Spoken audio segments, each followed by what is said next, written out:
Educational Psychology 710, Survey Research Methods, Qualtrics Series Part 2, Creating Your Instrument Live.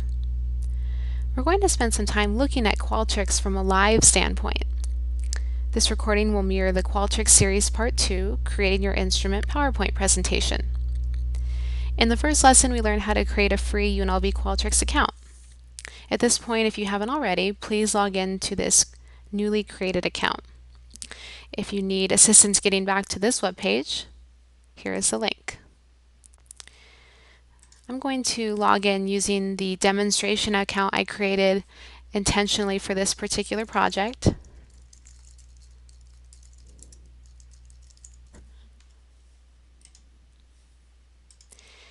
And we will arrive at the home page, the My Projects homepage, and with the opportunity to create our very first project. So we'll select Create Project, and we're going to use the New Project option on the left.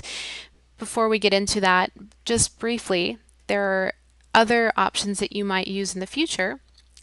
From a copy is if you'd like to make a copy of a previous existing survey within your Qualtrics library. For example, if you wanted to update a survey that you already had on hand. The From a Library option offers a wonderful resource. Qualtrics has many templates among a variety of subjects. So if you need a survey on demographics or on higher education, there are templates available that you can use for ideas and inspiration. And then this final option from a file would be if you want to use a survey that had previously been exported out of Qualtrics. And you'd least likely use this particular option, but just wanted to briefly mention these in case you are able to use the Qualtrics survey suite beyond this project. So using the new project option, we're going to type in our project name. You can create a title based on the unique survey that you have. I'm just going to use the generic scale development project, and we'll go ahead and select Create Project. Now that we've created our scale development project, we can develop our first item. And as you can see, the first item is a default multiple choice option. But I'd like to start with the descriptive text option. So to change that, we're going to scroll to the right, select the multiple choice box, and as you can see here, a set of 15 different item types emerge. I implore you to explore them at some point, but for the purpose of this particular project, I'd like to focus on the descriptive text and multiple choice items. As you can see, when you highlight them, a dialog box emerges that gives you an example of what those items look like. So we'll go to the descriptive text in order to change from multiple choice to descriptive, and we'll select it, and as you can see, we now have the option to type in our descriptive text. So you'll go ahead and select this Click to Write the Question text, and now we can input our descriptive text. For me, I'm going to use an example from my dissertation study.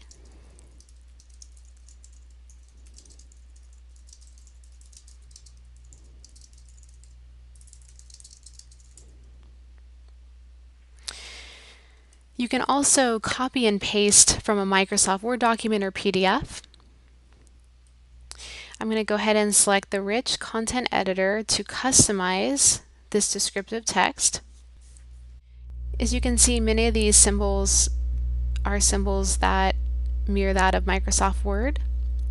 You can hover over the symbol to find out what it will do for you, but we're going to focus on this third option here, Insert File. And this might come in handy if you'd like to include an invitation for your survey. My example will be an informed consent link that I'd like to include. So I will select the third option. As you can see, I already have some documents within my library, but I want to show you what it would look like as if these were not already available. So we'll go to Upload a New File. I'm going to choose a file,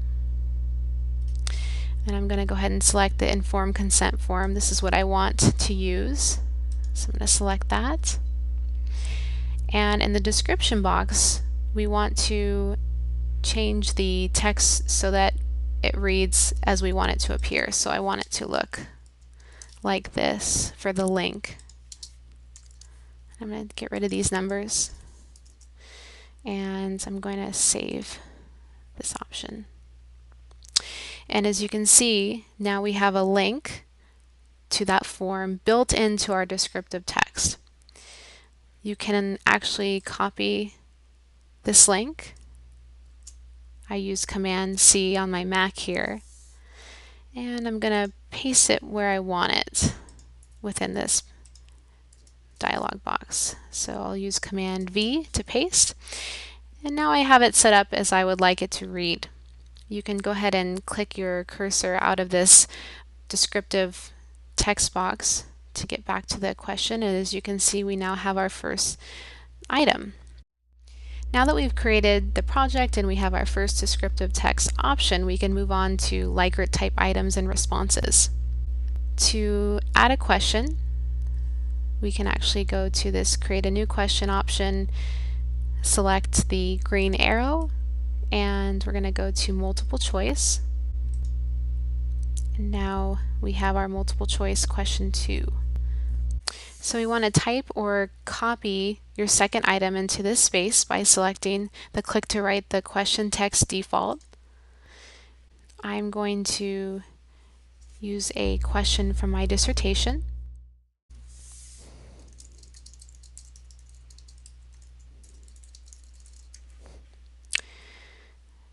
Again, you can use the rich content editor if you need to edit. I don't foresee you needing anything for this particular project, but just for your information, this is how you would customize this item. If you need to move the item, you will use these gray arrows, and you can select the up button or down, and as you can see, that changes the location of the particular item. Now we can move on to the item responses portion of the presentation. So we're going to go ahead and select this click to write choice 1 default text and type in our first response, or we can copy it from a Word document and paste it in the designated area. So for me, this is my first choice, and I'm going to follow the same procedures for choices 2 and 3. As you can see, we are only given 3 responses, and so to add our 4th and 5th responses, we can actually go to the choices option here and select the arrow button to add a 4th and a 5th option. You can also achieve this, for example, by selecting the return option to add 2 more choices. So click to write choice 4. I'd like to change this, postgraduate. Now I'd like to turn your attention to different options with the item responses. You will select the arrow, and you can see a new dialog box emerges. If you want to allow text entry, you would go ahead and select this allow text entry option. This would come in handy if you have other as one of your item responses. You can also change the size of the text box by again selecting the arrow and going to the text entry size and changing it. So you can see they have more room to enter their information. We don't actually need a text box for this particular item, but I wanted to show you that. So we'll select the item response again, and we'll just basically deselect the allow text entry to get rid of it. Additionally, if you need to reorder your item responses, you can select the arrow and you can move them up or down using these 2 options here. You can see the rich content editor option built in, so this is how you would customize an item response, similar to how you did for the item stem. If you need to remove the choice altogether, you can use this option. And note that there are other ways to achieve these commands, but I find this to be the most effective way to adjust or edit a item response. Go ahead and repeat this procedure for your 30 to 40 Likert type instrument items. So assuming that you've completed that we want to add our demographic items at the end of our like or type items. The reason why we have demographic items at the end of a survey is because demographic items can evoke a reaction or emotional response for participants, and we certainly don't want to deter them from taking our survey or prime them in any way by answering these sensitive questions. So for that reason, we leave them at the end of our survey.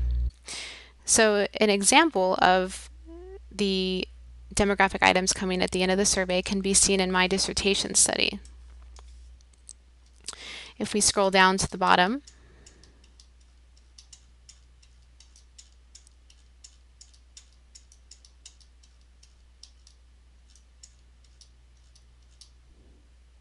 we can see here that the major and how they describe themselves are included at the very end of the survey. So we'd like to add our demographic item. We're going to again use multiple choice. You can also add an item by selecting this green arrow button, and we got a default multiple choice option. We will go ahead and write or paste in our item stem.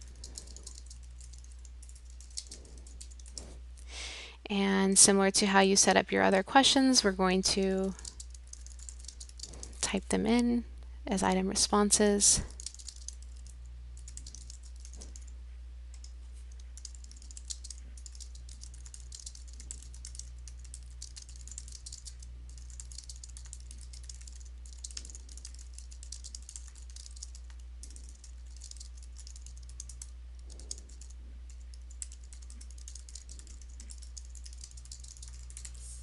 And now we have our demographic item at the end of our survey.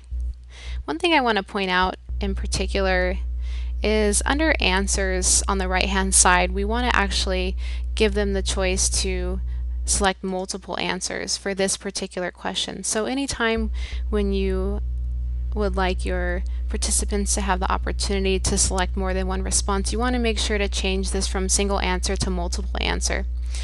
And so now they can go ahead and click on two different options, two or more I should say.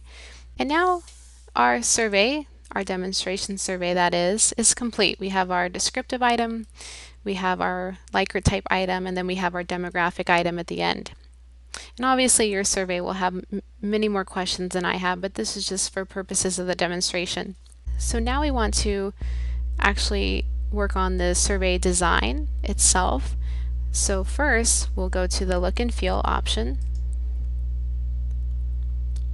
and a new dialog box emerges, and we want to make sure that we include a progress bar for our participants so they can see how far along they are in the survey.